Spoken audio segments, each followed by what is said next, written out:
हम लोग स्पेन की यूनिट के तहत जो चौथी यूनिट है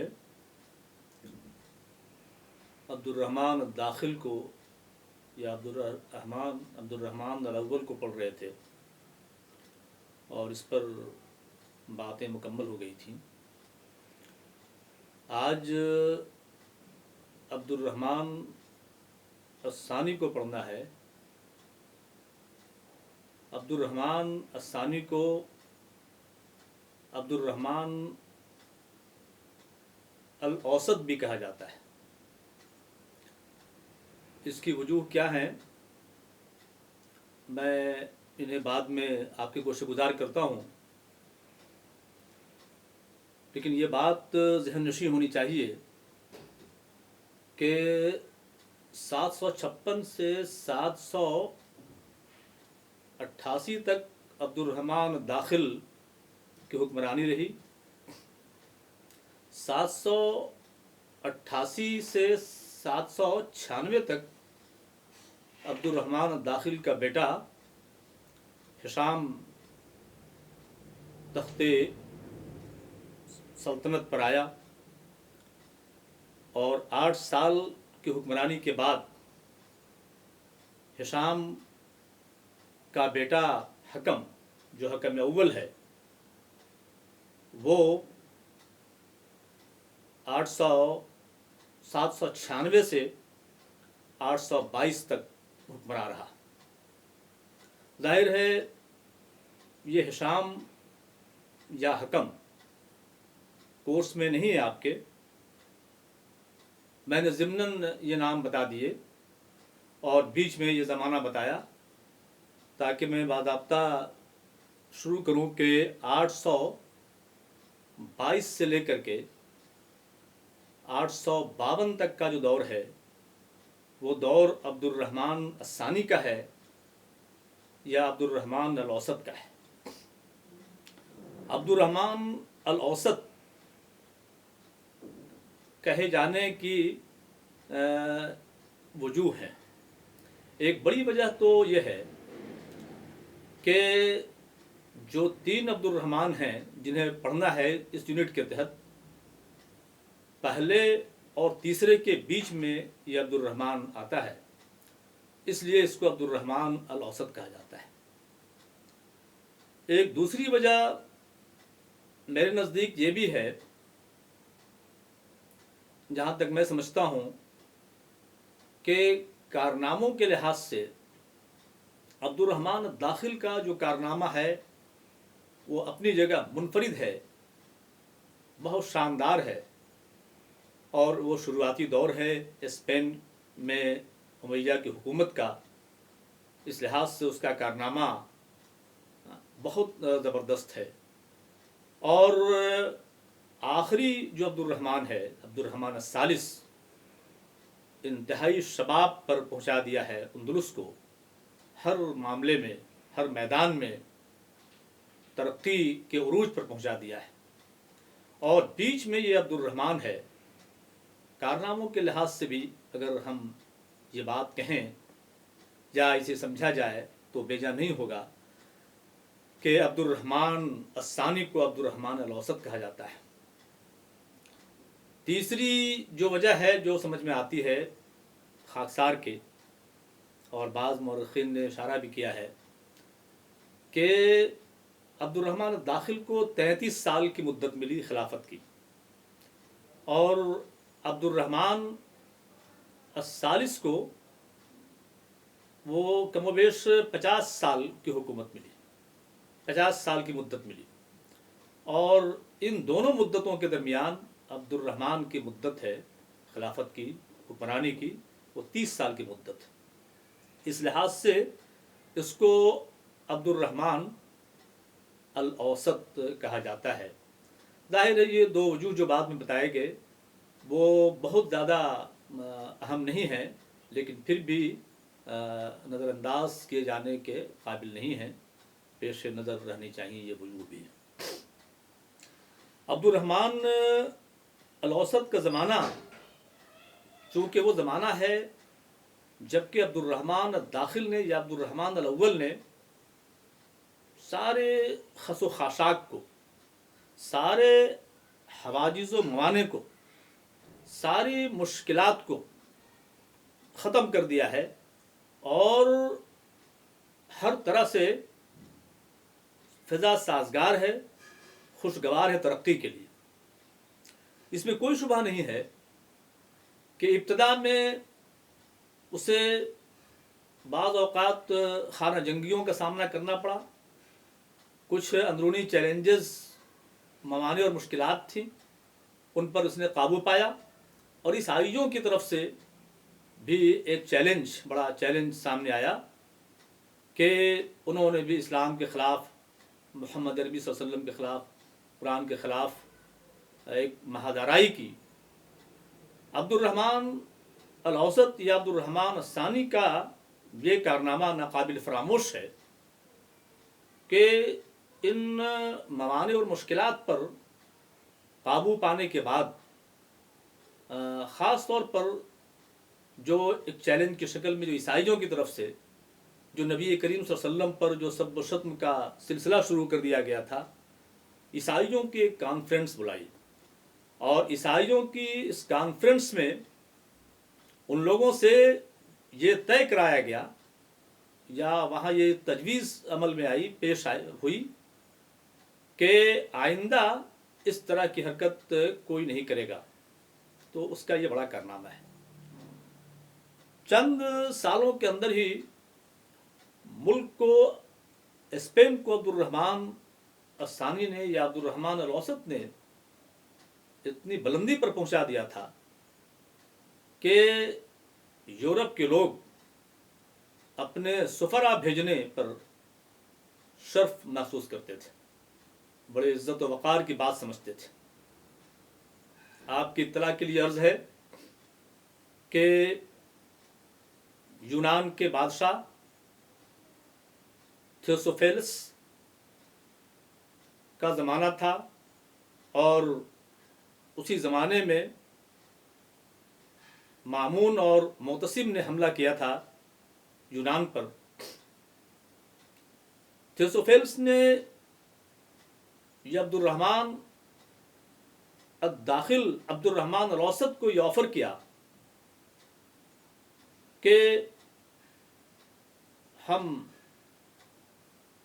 آپ کے لیے ہر طرح سے تیار ہیں، اور اس نے دوستانہ تعلقات بڑھانا چاہا تحفے تحائف دے کر کے۔ اس کا مقصد یہ تھا کہ عباسیوں کے خلاف عبد الرحمن الاوسط کی مدد حاصل کی جائے۔ تھیوسوفیلس کی نیت یہی تھی کہ جو یونان پر عباسی حکمرانوں نے چڑھائی کی ہے، حملہ کیا ہے، تو عباسیوں کے خلاف اس کی مدد کی جائے۔ بہرحال یہ عبد الرحمن الاوسط کی وسعت ظرفی کہی جائے کہ باوجود کہ اس کو عباسیوں کے مظالم یاد تھے، اس آفر کو اس نے ٹھکرا دیا، اور اس میں کوئی شبہ نہیں ہے کہ وہاں سے آئے ہوئے سفراء کو بڑے تواضع سے وہ پیش آیا، سفراء کے ساتھ بڑی خاطر و مدارات کی، اور بڑا اس کا پرجوش استقبال کیا۔ یہ بات بھی قابل ذکر ہے کہ اس وقت قسطنطنیہ کے حکمران نے بھی کوشش کی، اس نے بھی کوشش کی کہ شارلمین نے اور اس کے بعد اس کا بیٹا لوئس نے کوشش کی کہ کسی طرح وہ عبد الرحمن الاوسط ہمارا رفیق ہو جائے یا ہمارا ساتھ دے، اور جو عباسی خلافت کے جو علمبردار ہیں، وہ جو قسطنطنیہ کی طرف جو ہے بڑھنا چاہتے ہیں یا قسطنطنیہ کو اپنے قبضے میں لینا چاہتے ہیں، اس کے خلاف جو ہے مہادارائی کرنے کے لیے अब्दुर्रहमान अल-औसत की मदद हासिल की जाए, लेकिन ये बात काबिल ज़िक्र है कि अब्दुर्रहमान अल-औसत ने यहाँ भी वसत ज़रफ़ी से काम लिया और इस तरह उनके गलत ख्वाहिशात पामाल हो गई। अब्दुर्रहमान अल-औसत का ज़माना, चूँकि मैंने जैसा कि अर्ज़ किया कि शुरू से ही माहौल कमोबेश साजगार मिला था। बाज़ चैलेंजेस और बाज़ तहदियात थीं, बाज़ मवाने और मुश्किलात थीं, जिन मवाने और मुश्किलात पर उसने काबू पा लिया। लेकिन ये बात बड़े काबिल ज़िक्र है कि उसको 30 साल का जो ज़माना मिला, शुरू ही से उसने अवाम के फलाह व बहबूद की तरफ अपनी तवज्जो मबज़ूल की। उसके कारनामों में ये बात फरामोश नहीं की जानी चाहिए कि उसने वज़रा के दरबार में आने जाने का सिस्टम कायम किया, उनसे आपस में मशवरा करने का सिस्टम नाफिज किया, और उन वज़रा में एक सबसे बड़ा जो वज़ीर होता था, वज़ीर आज़म, जिसको हाजिब कहा जाता था, ये सिस्टम उसने जारी किया। मशवरों का सिस्टम, दरबार में आने का सिस्टम, एक जगह बैठकर मशवरा करने का सिस्टम, और जाहिर है यही सिस्टम आज भी किसी न किसी सूरत में, आज भी हुकूमतों में, जमहूरी हुकूमतों में कमोबेश जारी व सारी है। उसने मालियात के शोबे की तरफ भी बड़ी तवज्जो दी। उसके सारे वज़रा यकीनन बड़े लायक व फायक थे, इसमें कोई शुबहा नहीं है। उनकी आरा बड़ी मुस्तहकम हुआ करती थी, बड़ी काबिल कद्र हुआ करती थी। लेकिन ऐसा नहीं है कि अब्दुर्रहमान अल-औसत ने आंखें बंद करके उनकी आरा को नुकूश राह बनाया और अपने खिलाफत के लिए उसको मशर राह करार दिया। मैंने जैसा गर्ज किया कि मालियात की तरफ और इक़्तिसादियात की तरफ हर हुकूमत तवज्जो देती है। आज की जितनी हुकूमतें हैं, जिस नौइयत की हुकूमत हो, स्टेट लेवल की हुकूमत हो, मुल्क के सतह की हुकूमत हो, ज़िले सतह की हुकूमत हो, इक़्तिसादियात पर तवज्जो देती हैं। इक़्तिसादियात के भी जो ज़िम्मेदार हज़रात थे, जो ओहदेदारान थे, वो भी बड़े ईमानदार थे और अपने फ़राइज़ के बड़े पाबंद थे। ये बात काबिल ज़िक्र है कि ये ओहदेदारान हुक्मरानों तक को नहीं छोड़ते थे, या हुक्मरान के करीब जो लोग थे, जो खलीफा के करीब जो लोग होते थे, उन तक को नहीं छोड़ते थे। खुद खलीफा अब्दुर्रहमान से मुतल्लिक़ दो वाक़यात हैं कि एक तो मलके तुरूब, जो बड़ी चहेती कनीज़ थी अब्दुर्रहमान अल-औसत की, एक मरतबा अब्दुर्रहमान ने 1 लाख दिनार देने का हुक्म सादिर फरमाया। मुतल्लिक़ शख्स ने, जिम्मेदार शख्स ने कहा कि ये मुसलमानों का ख़जाना है, ये बैतुल माल है, और बैतुल माल से किसी ज़ाती मनफ़ात में इसको इस्तेमाल नहीं किया जा सकता, और किसी को खुश करने के लिए इसको नहीं दिया जा सकता। इसी तरह एक बड़ा मौसीक़ीकार, मौसीक़ी का माहिर ज़रियाब था। ज़रियाब जो इराक़ से आया था, और ज़रियाब का बड़ा असर था अब्दुर्रहमान अद-दाखिल पर। अब्दुर्रहमान अद-दाखिल उससे बहुत मोहब्बत करता था, इश्क़ की हद तक मोहब्बत करता था। एक मरतबा 30,000 दिनार देने के लिए मुतल्लिक़ अफ़सर को कहा। मुतल्लिक़ अफ़सर ने इस हुक्म को बेनज़रअंदाज कर दिया। लेकिन अब्दुर्रहमान अल-औसत की ये पॉलिसी थी, उसका तरीक़ा देखिए, इंतहाई अदल परवर शख्स, कि वो इस तरह के हुक्मरानों से, इस तरह के ओहदेदारानों से, इस तरह के ज़िम्मेदारों से वो खुश हुआ करता था, उनको और प्रमोशन दिया करता था। ये बात काबिल ज़िक्र है कि अब्दुर्रहमान अल-औसत के ज़माने में आमदनी, जो हुकूमत की आमदनी थी वो कम व बेश दोगुनी हो गई। अगर अब्दुर्रहमान अल-अव्वल के ज़माने में सालाना आमदनी अगर 10 लाख 6 लाख दिनार सुर्ख थी, तो इसके ज़माने में 10 लाख दिनार सुर्ख आमदनी हो गई।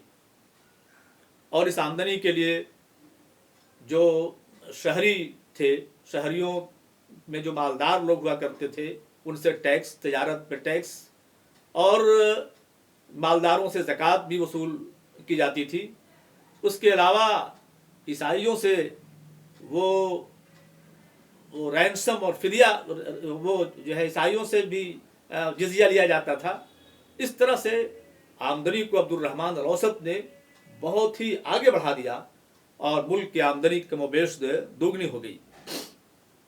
अब्दुर्रहमान अल-औसत के कारनामों में से ये कारनामा कि उसने अदल परवरी का निज़ाम कायम किया। अदल होना चाहिए, इंसाफ होना चाहिए।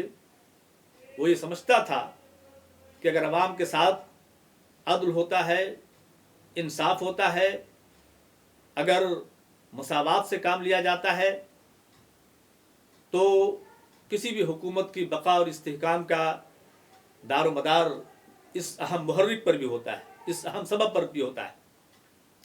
चुनांचे अदल की तरफ तवज्जो दी और बड़े और छोटे, उमरा और गुरबा सब इसकी निगाह में बराबर थे। और यही वजह है कि पूरे अंदलुस के अंदर 20,000 काजी मुतय्यन किए और हर कमो बेश हर कस्बे में, हर करिए में एक काजी होता था कि जो अहम मामलात में जिसकी तरफ लोग रुजू क्या करते थे और बगैर किसी सोर्स और सिफारिश के फैसले अदल व इंसाफ की बुनियाद पर हुआ करते थे। ये बात भी काबिल ज़िक्र है कि अब्दुर्रहमान अल-औसत का या अब्दुर्रहमान अस्सानी का ज़माना वो ज़माना है जबकि ईसाइयों को उनके अपने मजहबी अंदाज से, अपने मजहब के तौर पर मजहबी मामलात में इख्तियार था कि वो अमल करें, फैसला भी अपने मजहब के मुताबिक, अपनी शरीयत के मुताबिक वो करें, इस बात का उनको इख्तियार था। और ये बात भी बड़ी ज़बरदस्त है कि अदल इंसाफ के अलावा ये शख्स इल्म का कदरदान था। इल्म का इस तरह कदरदान था कि उलमा को बड़े बड़े हदाया और तोहफे से नवाजता था।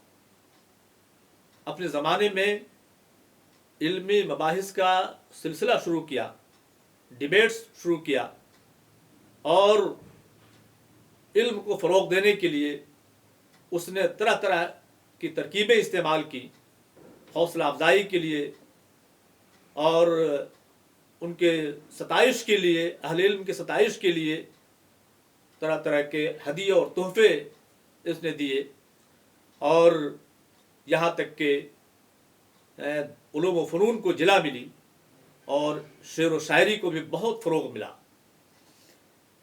अब्दुर्रहमान अल-औसत को मौसीकी से बड़ी दिलचस्पी थी और जैसा कि बताया कि उसके दरबार में ज़रियाब नामी एक मौसीकीकार जो इराक़ से आया था और जो बड़ी सलाहियतमंद था, बड़ी लियाकत थी उसके अंदर, और उस पर तकरीबन वो अब्दुर्रहमान अल-औसत फरेफ्ता था।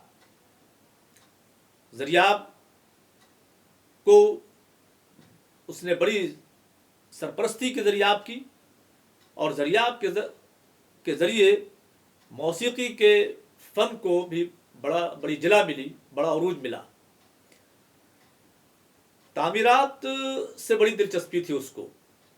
جگہ جگہ محلات بنوائے، حمام بنوائے، شاندار اور فلک بوس عمارتیں بنوائیں، مدرسے بنوائے، یتیم خانے بنوائے، اور طرح طرح کی عمارتیں اپنے زمانے میں اس نے بنوائیں۔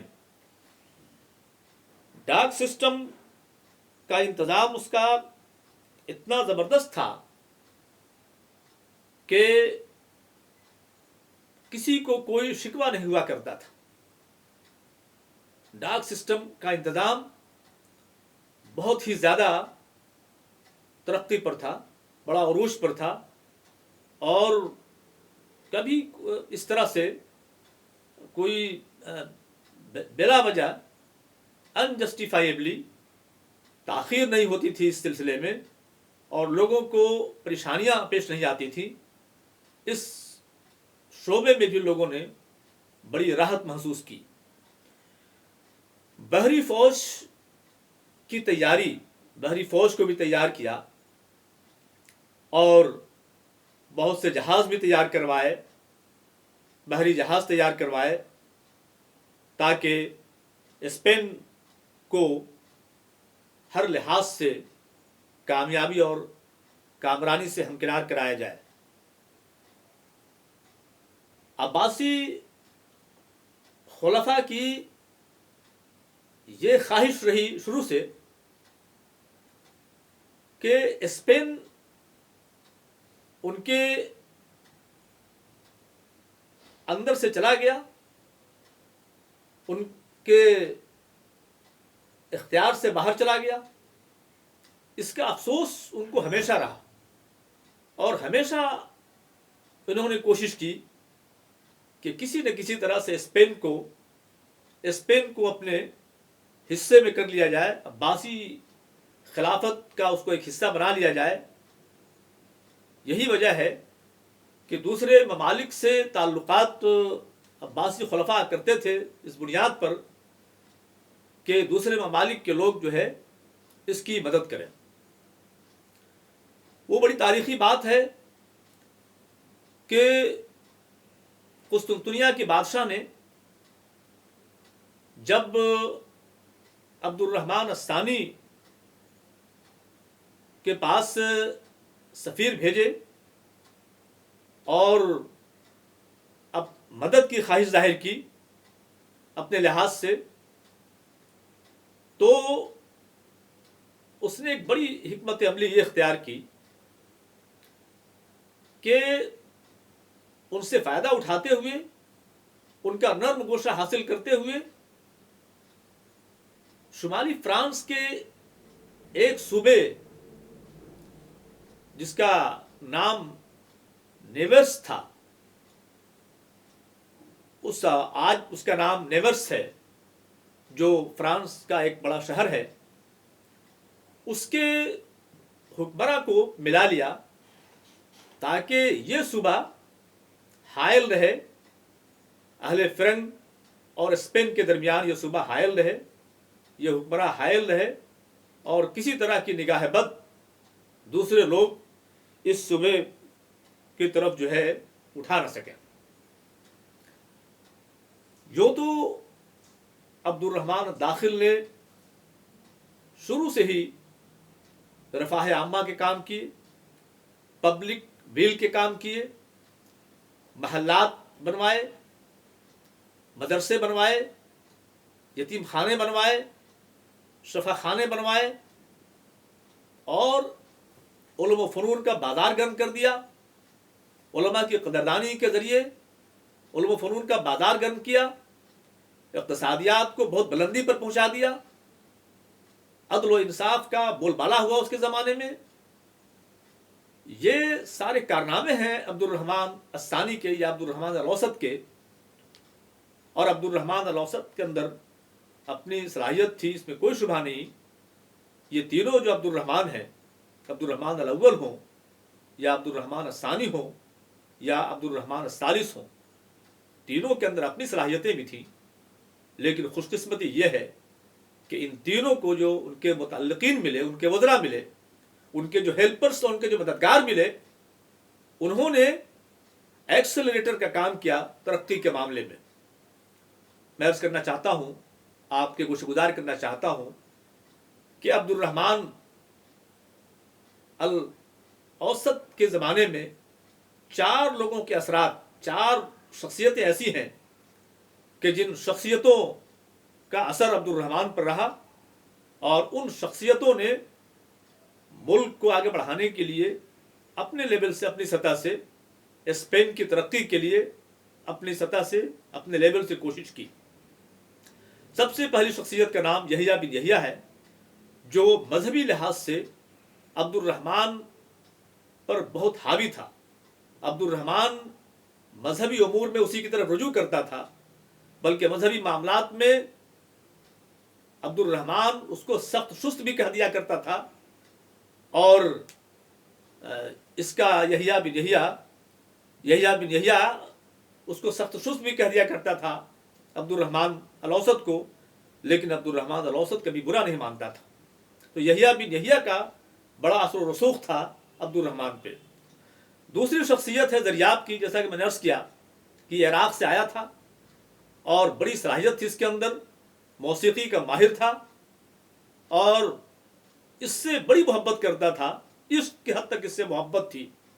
زریاب نے بھی بڑا رول ادا کیا اپنے لحاظ سے، اپنی سطح سے، اور حکومت کے کاموں میں بھی بڑے خیر کے مشورے دیا کرتا تھا. تیسری شخصیت ہے ملکہ تروب، جو اس کی کنیز تھی، لیکن اس نے ملکہ تروب کا تو حق ادا کیا، لیکن ملکہ تروب نے عبد الرحمن کا حق ادا نہیں کیا. ملکہ تروب نے اپنے بیٹے عبداللہ کی تخت نشینی کے لیے، جانشینی کے لیے عبد الرحمن الاوسط کو کھانے میں زہر تک ملانے کی کوشش کی، اور حالانکہ اس کوشش میں وہ کامیاب نہیں ہوئی. اور چوتھی شخصیت ہے اس کے غلام نصر کی.